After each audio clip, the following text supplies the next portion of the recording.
high-tech oils. Available from Auto One, Sprint Auto Parts, and all leading independent auto stores.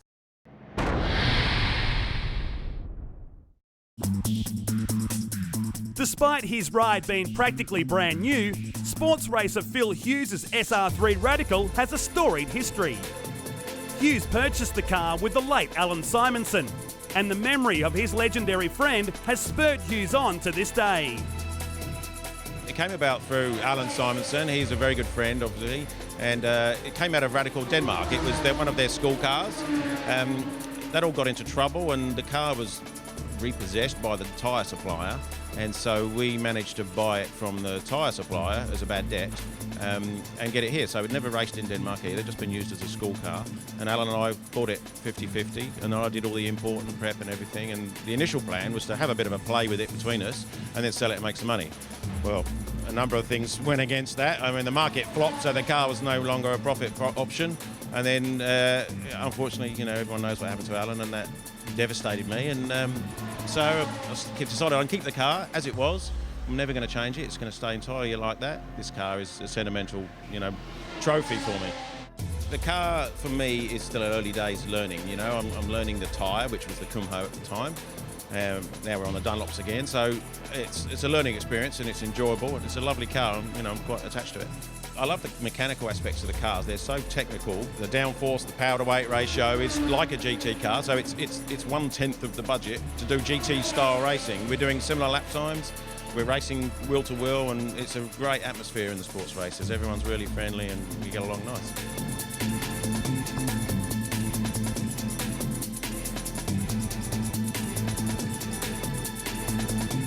Welcome back to Phillip Island Grand Prix Circuit in round 6 of the Shannon's Australian Motor Racing Nationals, here today under a beautiful blue sky. As it always is at this time of the year, we're getting set the Australian Sports Racer Series once again, and Aaron Steer leading this championship by 12 points over Mark Lauke, who I think's coming back into a rare vein of form this weekend, Richard Crail. He's looking very strong in the Sports Racer Series. It's been a very, very competitive and fascinating fight between the open wheel F1000 cars and the open top Le Mans style prototypes that make up the Sports Racer Series field. This is race 2 coming your way. Jonathan Stokel starts it from pole alongside Sue Hughes, who finished second outright in race 1, which was an amazingly dramatic affair. She's on the front row. We're underway at Phillip Island in perfect conditions. Not a great start for the Radical driver. Cranston, though, away nicely in the F1000. It's a massive margin on the run down to turn 1. Mark Lauke had a terrible start. There he is in car 55. I gave the guy a rap and he's gone backwards, so I won't talk positive again about him for this race. So Sue Hughes and Phil Hughes, no relation, both in Radicals in this field, in and amongst the little West sports cars, 1000cc motorcycle engines, sequential gearboxes, and great start for the Wings and Slicks races in the field as well, with Cranston taking an early jump off the line. He got a couple of spots and he's running third, side by side, down into Honda for the first time. Whole fleet of West race cars in the field here today, out of Honda and down to Siberia for the first time of this 9-lap race. So that's Aaron Steer who's got in front, Stokel back to second. There's Hughes, there's Mark Lauke. Really impressive season so far for Lauke. Remember at Phillip Island, that amazing last lap battle we had there, in which he was involved and just missed out on a victory, narrowly, as we go on board with Phil Hughes. So the chunks of rubber being kicked up from the car ahead here. Hughes climbing the hill, I should say, at Lukey Heights, and the drop down to MG. Lauke, after that bad start, starting to slice his way through the field. That was a big dive. Couldn't quite get it done on the run into MG. The speed these cars carry, though, very similar to open wheel Wings and Slicks races in the way they generate their performance. A lot of downforce, a lot of aero, a lot of underbody grip as well from these cars. They are really quick.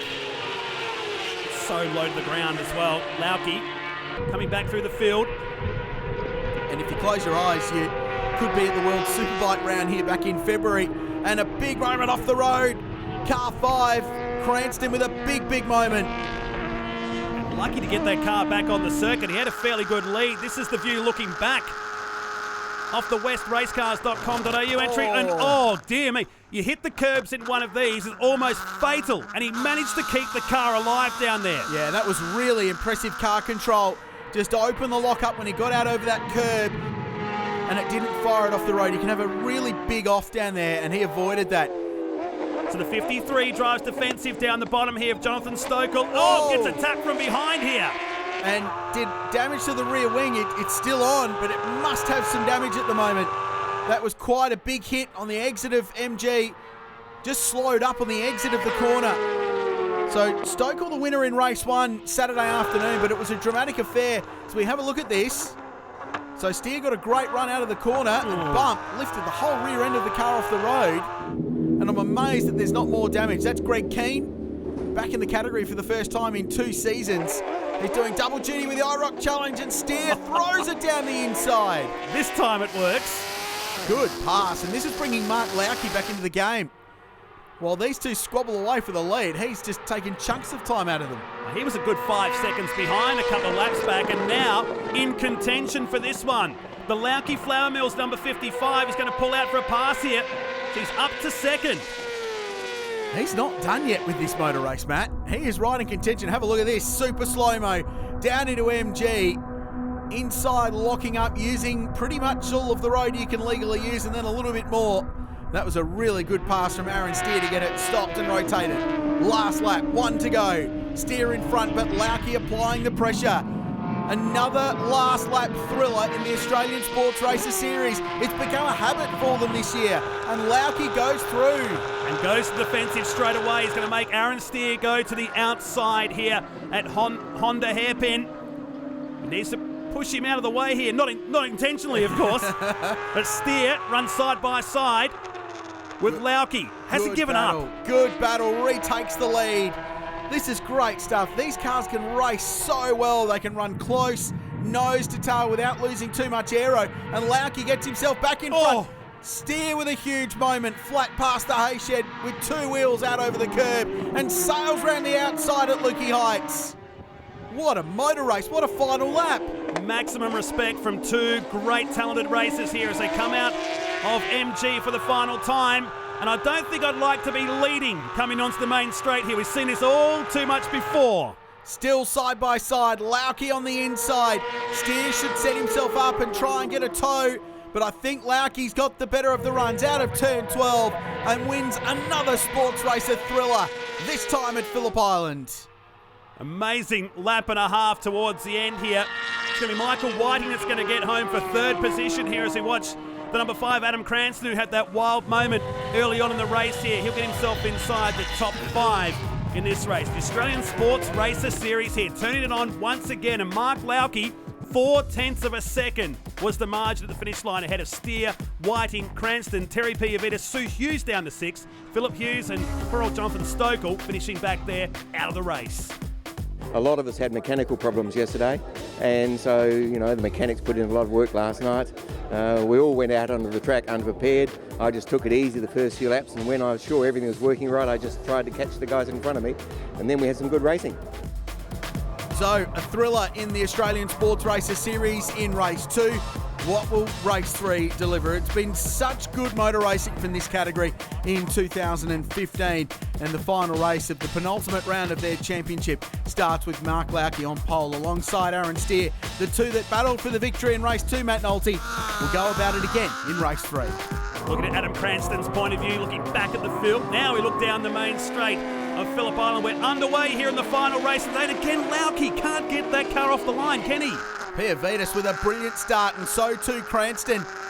And Lauke, who's done so much winning this year, it makes it difficult for himself, doesn't he? Just cannot get that car off the line and drops himself back to what will be, I think, P4 or 5 into turn 2. Cranston, those F1000s launch off the line. I think Lauke likes it. I don't think it's planned, but I think he likes carving his way through the field here. So he's back to 4th, working on Sue Hughes. Behind them, Phil Hughes in the similar Radical SR3. Down towards Honda they go. The 2 little F1000s clear away out in front. Piavitas leading Cranston. It's Phillip Hughes giving the 32 of Sue Hughes a bump and run. He comes off the track for his drama there. First race at Phillip Island in these cars. Here's the leader. Great start and clear racetrack in front of him. And that'll be a sight for sore eyes.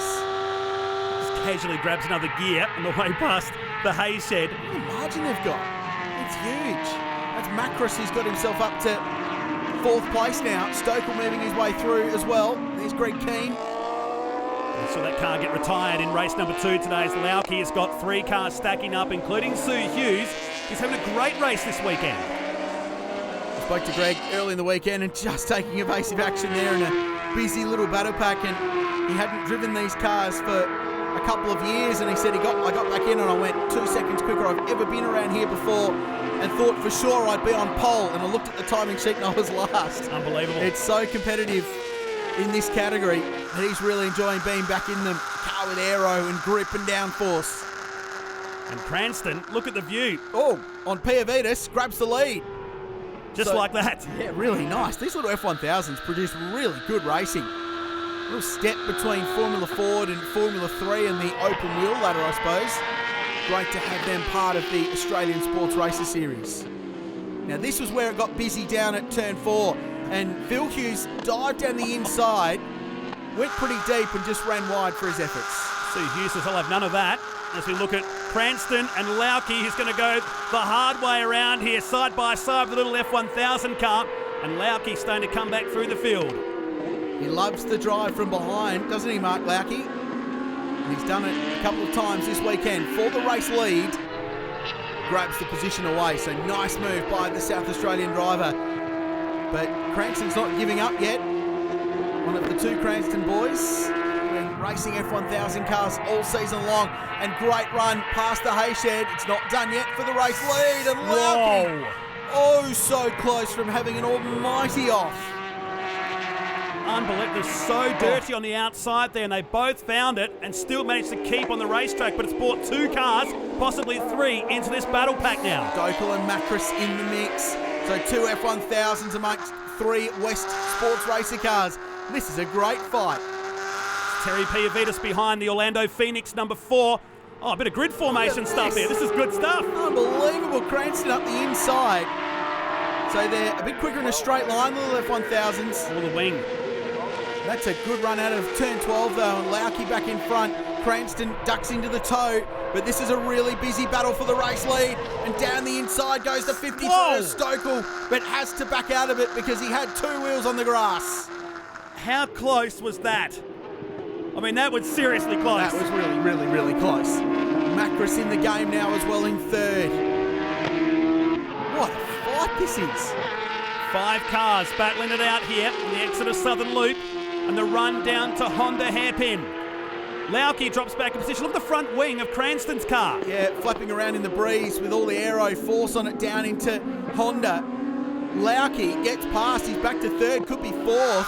And is it Jason Macros looking racy in this one with the Jordan Formula 1 B&H spec livery? Oh, no! Cranston drops it from the lead. All on his own, off the road at Siberia. He's gone. Oh, almost gets cleaned up too on the way out. 2 big mistakes in 2 races for Adam Cranston. He'll drop into the back of this pack. It's some kind of motor race, this. Unbelievable stuff. Somebody just check the lap counter. It's not the last lap, is it? And all of a sudden, Jason Macros finds himself in front, and Lauke now, again, has the work to do from a little bit further back than he'd like. Yeah, he was gone. It was on the dirtier line there, and those tyres look pretty sad on the back of the Cranston entry. Lucky not to bury it down in the gravel trap, and lucky not to collect another car coming out there. It's not done yet. Lauke down the inside.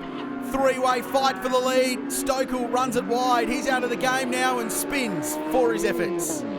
Lots of gravel on the outside of Honda Hairpin there, just giving way to oncoming traffic. Right, so suddenly it just clears up a bit here now, and everybody can breathe for the moment.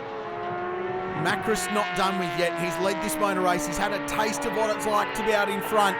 He'll want another go at that. Lauke's had to fight his way from behind on 2 occasions, but gets himself back in the game. There's Piavitas and the F1000 cars. It's Lauke and the 44 of Jason Macros now. The 2 South Aussies that battle out 1st and 2nd. This has been an amazing motor race. One of the races of the year, I think, in terms of all-out battling at the front. Look at Piavitas go up the inside in car 4, but can't quite get through. He pulled out the slipstream just a little too early then. And starts the last, or has he got a drama? He's dropped right off the back of these guys. Yeah, not quite as good in a straight line, I don't think, that car. The sports racers seem to be a bit quicker in this one. Where he makes up all the time is in that second half of the lap through Siberia and up past the Hayshed and Lukey Heights. So 1 to go. What's Jason Macris got for Mark Lauke, who's been the form driver this weekend? Identical cars, 2 drivers with plenty of experience in this category, and they're fighting for the lead on the final lap. Lauke to the right-hand side of the track, protecting the racing line, making Macris go the long way around. There's a car ahead here too that might come into it. It's a lap car on the way through Siberia. Macris throws everything now at Lauke, leaves the door open at Siberia. Cheekily. This is good racing. Yeah, it was almost an invitation, wasn't it? Come on, have a go. I'll take you on. I've gone side by side past the Hayshed before. I'm happy to do it again, but he doesn't need to. Lauke's in front, and Macris now at Lukey Heights. We'll have a look on the inside, but he's not quite close enough there. The drop down to MG. Piavitas again, strong in that second half of the lap, as you said, on the back of Macris. So 3 cars are going to take it right to the finish line here on the Gardner Straight. We jump on board with Piavitas. Has Lauke got enough? Look at the mirror just flexing up and down in the breeze. Macris had a very good run out of 11. He's in the right position here. He'll be in the toe of Mark Lauke. He's got about 300 metres to run to the line, but Lauke is going to hold on and win another thriller in the sports races by less than 1/10 of a second. It was 0.08 of a second, just like that. Lauke the winner from Macris. Piavitas hit on for 3rd in the F1000 car. Then Stokel, Sue Hughes, Adam Cranston with that wild moment in car 5, Phil Hughes and Greg Keane. But today, Mark Lauke is the winner. Everybody I know just looks forward to racing here, and we all enjoy racing here. And so, you know, when we can get together as a group and not only enjoy it, but have close racing, that's what everybody loves.